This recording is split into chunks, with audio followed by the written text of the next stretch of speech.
Magavan and Melanin. Today we're going to be looking at hunting without hunting. Stay tuned.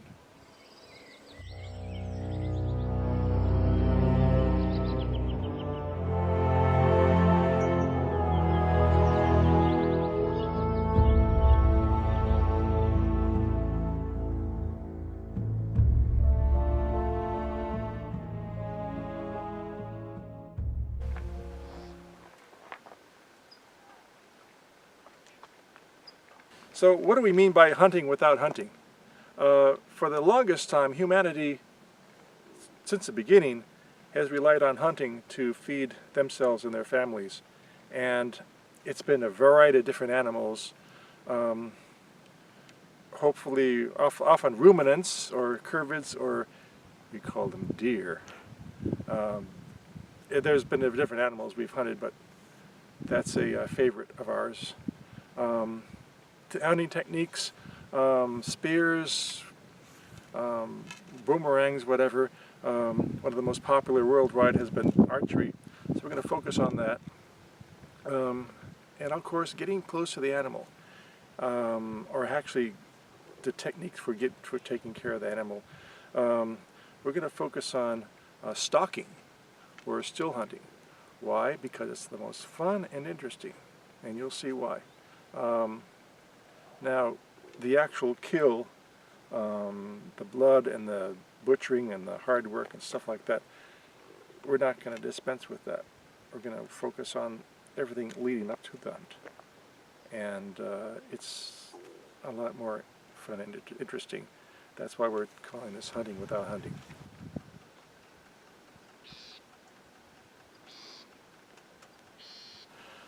So we're going against a deer. And it's one of the alert and sensitive animals in the forest. So we've got to think about what its senses are like, what it notices, and how we can outwit it in that manner. First of all, its eyes, its seeing. People tell me that a deer can't see color. And I don't know any deer that I can ask this question of.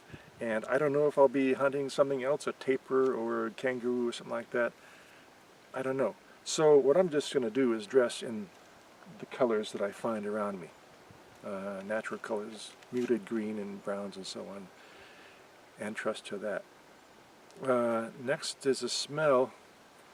Now I'm going to go out with fairly clean clothing, and hopefully I'll have a bath before this, or shower, and not eat a lot of stinky food and smoke and so on, and minimize the amount of sensory information I'm transmitting to that animal. I'm also going to hunt upwind. If that deer is over there, hopefully the wind is blowing towards me. So at the very worst, I'm smelling the deer, and my scent is not being carried to the animal. If the wind is at my back, it's bringing my scent to that animal, and they're going to alert and run off. So we want to avoid that. So if I see a deer, I'm going to adjust do one of these things. See, I'm going to see which way the wind is blowing. And I would actually want to be, ideally I'd be hunting in that direction. And if there's a deer over there, I'm going to need to go around it. Here's something? We'll get to it. So the scent is an important thing. Also the sound. It's actually very important. There's a drill we're going to do in a minute. I'll show you how we do it. This is called thunder walking. What I do, put my fingers in my ear and walk. And normally,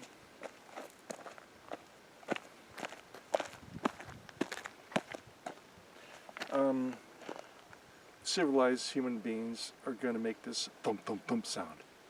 And when you've got your fingers in your ear, try to minimize that thump thump thump sound, because there's a little bit of vibration in the ground when you're walking. But also the next step, or stealth walking, you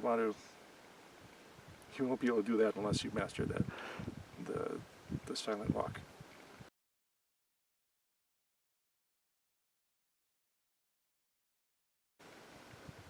Okay, when we're coming up close to the deer, we're in range.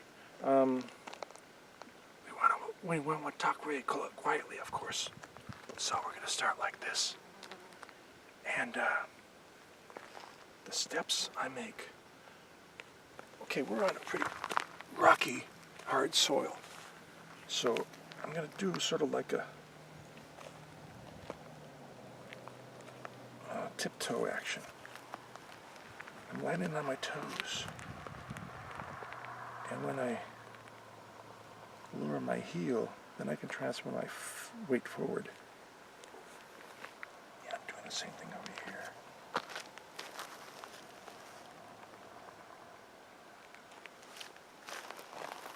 See, lower my heel down each time. I sort of do a toe out, heel in thing because it's kind of more balanced. Okay, now this is on hard, rocky soil. What I find works best over here in the grass is something where I'm landing on my heel first. Especially the dry grass we have here.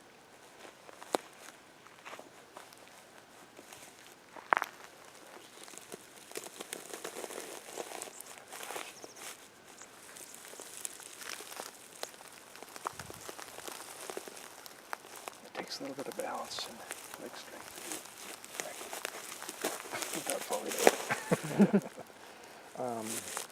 When we get closer to the deer, it's going to be pretty obvious that we have to quiet down and slow down.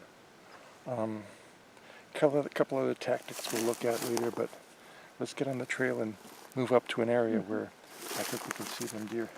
Now I'm pretending to be hunting right now, but Okay. I'm not carrying a bow or a rifle or a blowgun. This is sort of a stand-in. Right? And,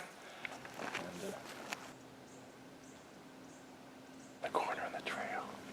And when you come around a corner and you see things like these turkeys up here, I didn't see them back there. And so if you're walking forward, looking for what's being revealed, and really focusing on that, get ready to freeze. These guys just noticed us and they went off the trail a little bit. But we have real grand turkeys living here in California. I don't know if I can see them. Yeah, they're a available game item, but we're not going for them today. But maybe we'll get a little closer. Let's go see if we can find them.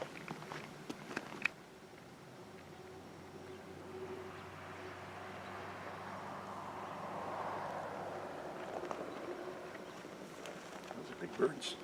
And I've gotten close enough to them to throw a stick at one of them. Ooh, it's flying. Huh? Yeah, a little bit. They're warming up in the sunshine. But yeah, it's a survival food. I mean, it's a little too far right now for us. But here's a deer slot. It's a print from a front or rear hoof of a deer. And basic deer track 101. It's pointed in that direction. That's the way the deer is going. There's a lot more information to be gained from this, but for instance, the pressure ridges around the track give you a sort of clue as to how fast the animal is going, which direction it's trying to go, whether it's stopping or speeding up. There's a whole lecture series on that. But it's crossing this path here with the dusty prints. Usually in the grass, you can't see it much at all. So we've got some idea what size the deer is and how many there are out here and so on.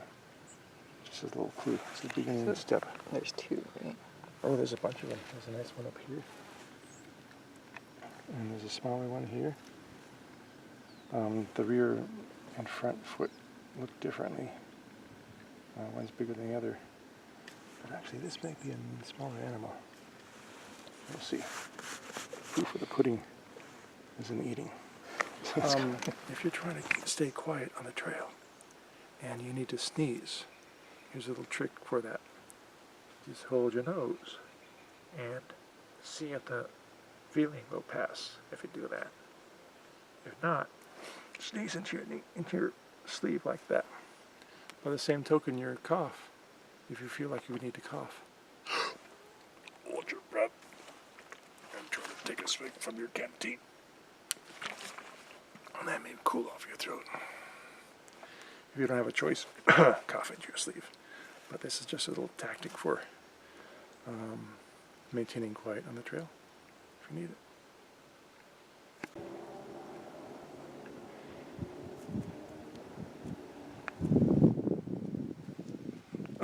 Hello.